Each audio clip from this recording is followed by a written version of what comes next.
of the day. I am Professor Namita Rajput of Aurobindo College, University of Delhi. In the ongoing series of Finance for Everyone, in this part of my lecture series, I will be talking on the strategies of the risk management. So, we will be talking on the risk mitigation strategies, risk avoidance, reduction, transfer and acceptance strategies, hedging and diversification as the risk mitigation tools, insurance and its role in the risk management, the crisis management and the business continuity, and planning and implementation. To begin with, let us start with the risk mitigation strategies. So, there are numerous ways to reduce the risk, and the particular tactics employed will depend on the type and the gravity of the hazards involved. The first is the risk avoidance. This entails completely removing the risk by avoiding the activity that causes it. The next is your risk reduction. This entails taking the measures to lessen the risk likelihood or effect.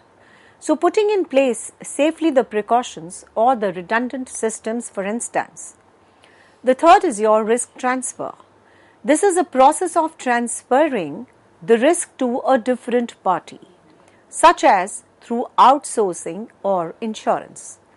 Next is your risk acceptance. It entails accepting the risk and its potential repercussions, frequently when the expense of the risk reduction outweighs the potential harm. The fifth is your contingency planning. The contingency planning is creating a strategy to react to and lessen the effects of the risk, and it should materialize. The next is your business continuity planning. This entails creating a strategy to make sure that the crucial business operations continue in case of an interruption or a disaster. Next is your crisis management. The crisis management is creating a strategy for handling an emergency or the crisis scenario. Next is the risk communication. So, this entails informing the stakeholders such as the staff members, the clients and the general public about the risk and the mitigation techniques. A certain organizations or an activity uniform hazards and the conditions should be taken into account when developing the effective risk mitigation methods. To control the risk and the safeguard the organization through a risk management plan, it should incorporate a combination of these tactics.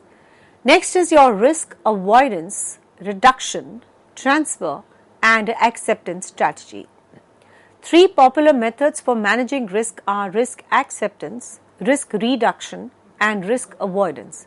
Here is a quick description of each tactics. Next, first is your risk avoidance. In this tactics, the risk producing action is completely avoided. For instance, if there are too many risks involved in releasing a new product or entering a certain market, a corporation may decide against doing so. So, the business completely eliminates the risk by foregoing the particular activity. Next is we have risk reduction. This particular tactics entails taking measures to lessen the risk chance or effect. For instance, a business might put safely the precautions or redundant systems in place to lessen the possibility of an accident at the work or a system failure. The corporation lowers the risk by lowering its likelihood or particular effect. Next is your accepting the risk. Accepting the risk and any potential repercussion is a part of this particular technique. This tactic is frequently employed, and this tactic definitely is employed when the expense of a risk mitigation surpasses the potential harm that the risk could produce. For example, a business can decide to take the chance of a product recall rather than invest a lot of money in more quality control procedures. It's crucial to remember that each of these approaches has the advantages and the disadvantages of its own, and the best approach will depend on a particular danger and the circumstance the present. To control the risk and safeguard the organization, a thorough risk management plan should incorporate a combination of these tactics. Hedging and diversification as a risk mitigation tools. Two popular risk mitigation strategies that can help both individuals and the organizations in managing the financial risk are hedging and diversification. Here's a quick breakup of the two. What is the concept of hedging? Hedging is a process of investing in a financial product with the goal of hedging against the potential losses of another investment. For example, a business that is subject to changes in exchange rates may utilize the currency hedging to guard against the possible losses.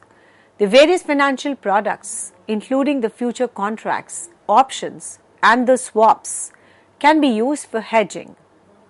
The second is your diversification. To lessen the influence of any one activity on the portfolio as a whole, diversification includes the spreading investments over a variety of assets or the asset classes. A person who invests exclusively in one sector or the business, for instance, may be of a great danger if that sector or the business faces a slump. The person can lower their overall investment risk by diversifying their investments across the several sectors and the business. Both hedging and diversification can be very useful strategies for controlling the financial risk, but each has its own benefits and the drawbacks. The risk reduction by hedging is not always effective and can also be costly and difficult. Although it can lower the risk, and the diversification can also lower the possible rewards. And in order to effectively manage the risk and the safeguards against the potential losses, a complete risk management plan should take into account a variety of instruments and the tactics, including the hedging and diversification. Now coming on to a very vital part, that is the insurance. Yes, insurance and its role in the risk management. By offering the financial security against the unforeseen losses, insurance plays a very critical part in the risk management.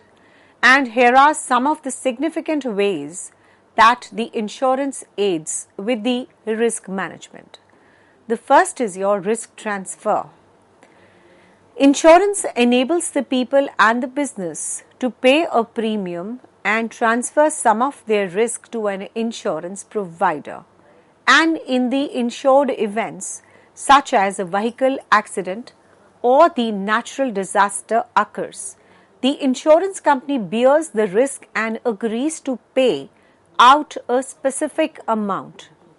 The second is your risk pooling. In order to create a fund that may be utilized to settle the claims, the insurance firms combine the premium paid by the policy holders, and this disperses the risk among the numerous individuals or the groups. This can lessen the financial impact of a sizable loss. Next is we have is a risk assessment. The insurance firm evaluates the risk involved in covering a certain person or a group of people and adjusts the premium appropriately. This promotes the safer behavior and motivates the people and the organizations to take precautions to lower their risk. Next is we have a legal requirements. The insurance may be mandated by the law in a specific circumstance. For instance, auto insurance is required in many jurisdictions to safeguard the motorist and the other parties in the event of a collision. Next is a peace of mind. By removing the financial uncertainties brought on by unforeseen losses, insurance can bring about a peace of mind. And this can free the people and the organizations to concentrate on what they do best rather than worrying about the financial repercussion of a potential loss. In general, insurance is a crucial instrument for the risk management and for shielding the people and the business from unforeseen losses. A thorough risk management strategy should take into account the various hazards that an individual or organizations may encounter and assesses the potential contribution that insurance may make to risk management. Next is we have the crisis management and the business continuity. Many business treat the business continuity management, that is the BCM, and the crisis management, that is CM, as a distinct discipline with independent reporting lines, and as a result, they frequently are unable to benefit from the natural connections between those two disciplines while handling a disruptive incident that jeopardizes the organization's reputation and an ongoing operations. The difficulty in these organizations is that the response to an event is frequently viewed through the various perspectives. An extreme IT interruption, for instance, is typically handled, at least initially, as a whole technical event with its own vocabulary and taxonomy. And this is a standard technical incident management procedure, and the business continuity may not even be considered. So this particular technique, however, frequently lacks the ability to articulate the impact seriousness in the business terms and the necessary management activities to guarantee an organization's response. Due to a misalignment between the technical reaction and the organization as a whole, this non-integration can cause a delayed commercial response and the reputational damage. By lowering the possibility of the delays, the competing priorities and miscommunications, greater integration between the CM and the BCM can enhance an organization capacity to respond to the disruptive occurrences. BCM is characterized as a comprehensive management procedure for assessing the potential effects of the threats and formulating the action plans. So the ultimate goal is to accelerate the recovery time in order to reduce the impact of these disruptions.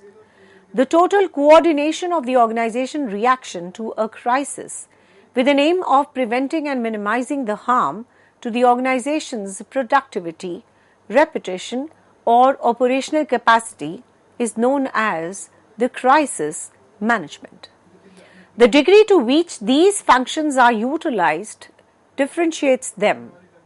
The GOLD team, generally the executive team, implements the CM function, and typically a strategic function, the bronze team, typically the operational team, implements the BCM function, which is an operational function.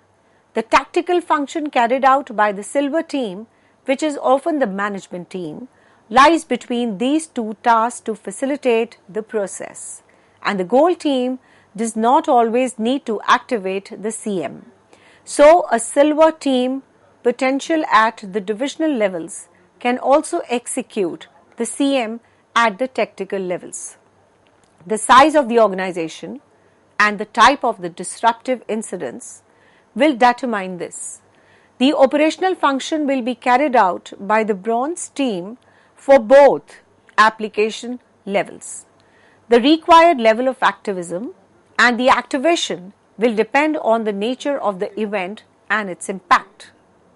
We will use definitely the next financial services industry example to help you grasping the aforesaid mentioned procedure.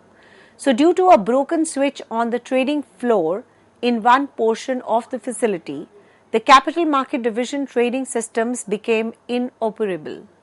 Only the operable and the operational function of the trading and the capital market as a division are affected by the situation. The fact that the situation could have a significant financial repercussions for the organization qualifies it as a crisis. Now, At this particular point, the silver team management is handling it on a tactical level.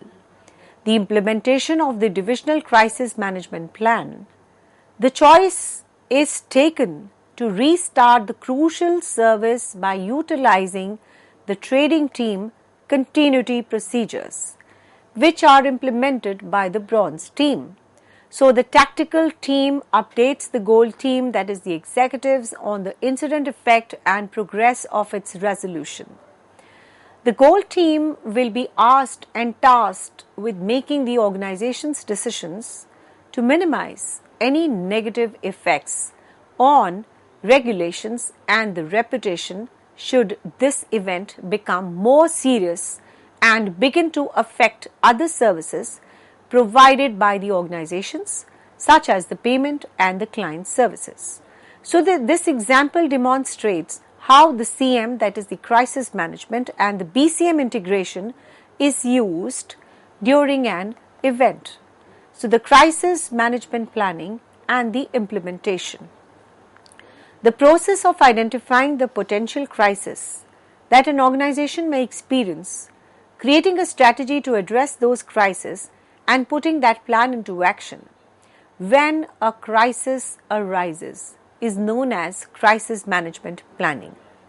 Reducing the impact of a crisis on an organization, its stakeholders, and the local community is the aim of CMP, that is the crisis management planning. The following are the steps in the crisis management planning and the execution. The first stage is the crisis management. The first is your planning. Planning is to identify potential crisis that an organization may experience, the natural disasters, the cyber attacks, the product recalls, the financial crisis, or any other occurrence that can significantly hurt the organizations are examples of this. Second is to create a crisis management strategy. There are the identification of the probable crisis scenarios. The organization should create a crisis management plan outlining the actions to be taken in each crisis. The procedures for communications, evacuation, staff safety, and other necessary steps should be included in the plan. Next is to educate the staff. All the staff members need to get training on the organization's crisis management plan and their responsibilities for carrying it out.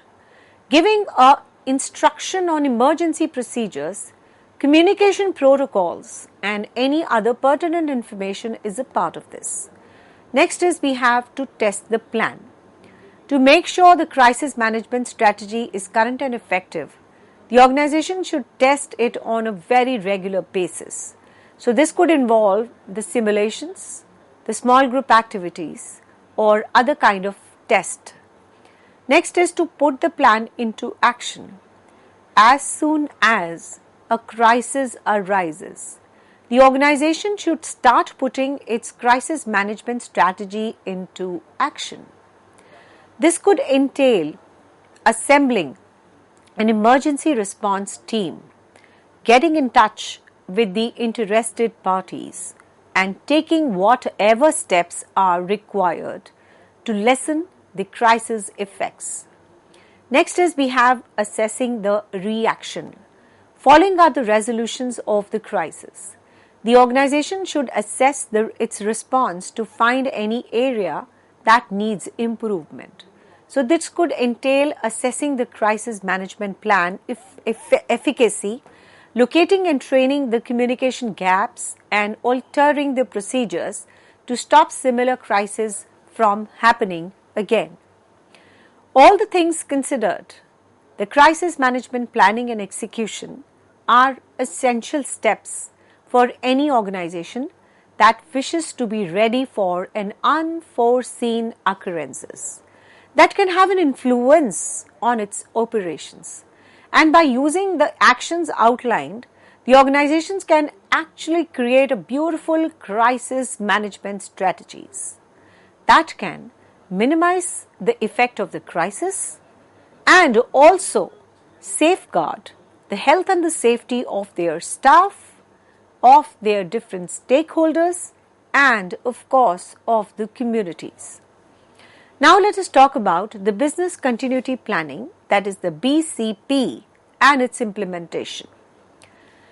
The process of assessing the possible threats to an organization's operations and creating a plan to ensure that the crucial business process can continue in the event of an interruption is known as business continuity planning, that is the BCP.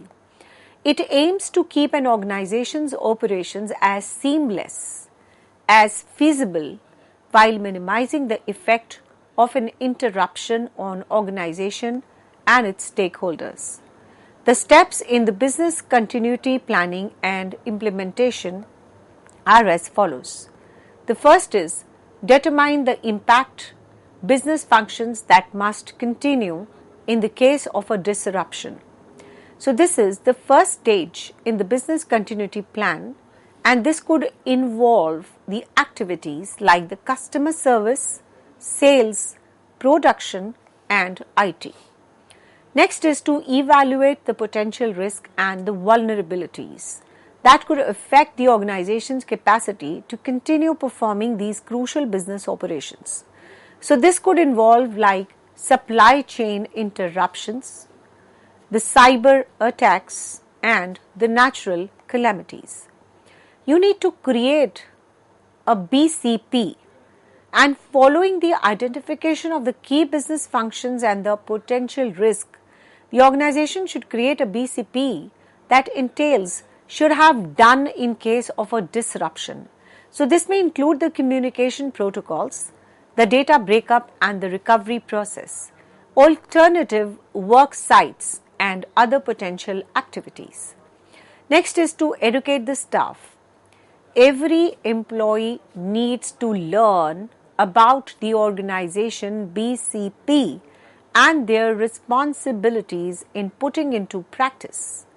Giving instructions on an emergency procedure, communication protocols, and any other pertinent information is a part of this. Next is we need to test the plan. To make sure that the BCP is current and effective, the organizations should test it frequently.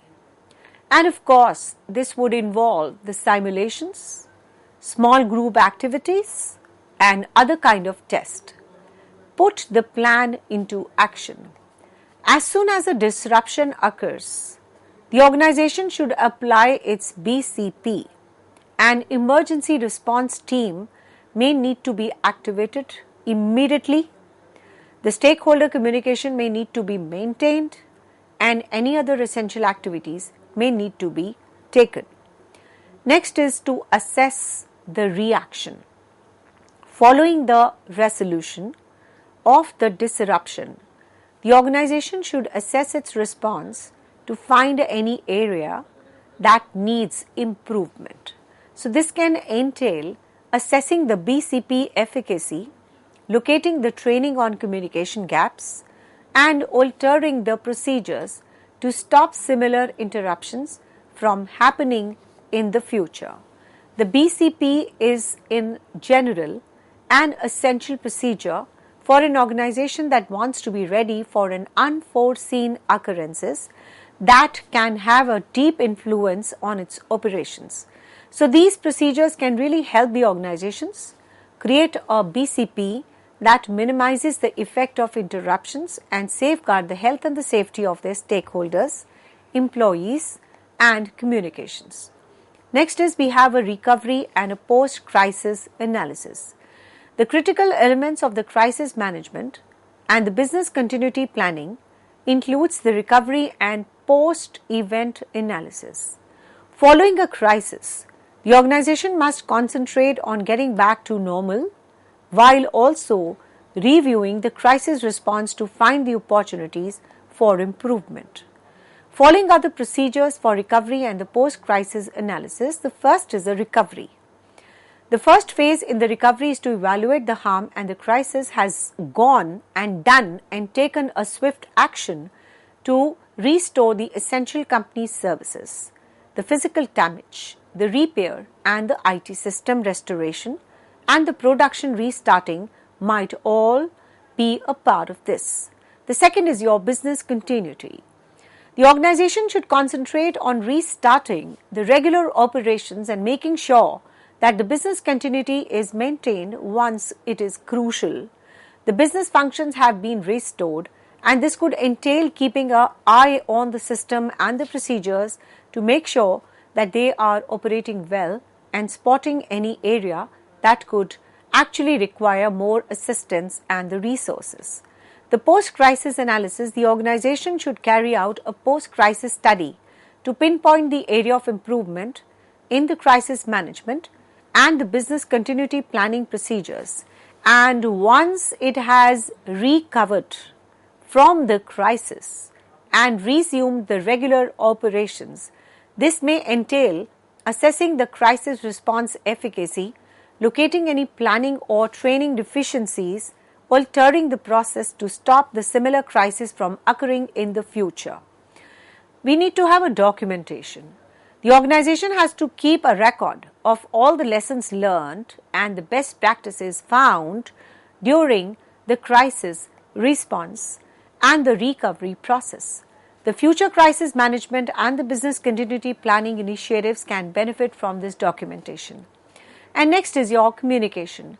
To keep all the parties informed about the recovery process and any adjustments to the business operations, the organization should communicate with all the relevant parties, including the employees, the clients, the suppliers, and rebuild the trust, preserving the relationship with the important stakeholders, and both can benefit from this particular type of communication.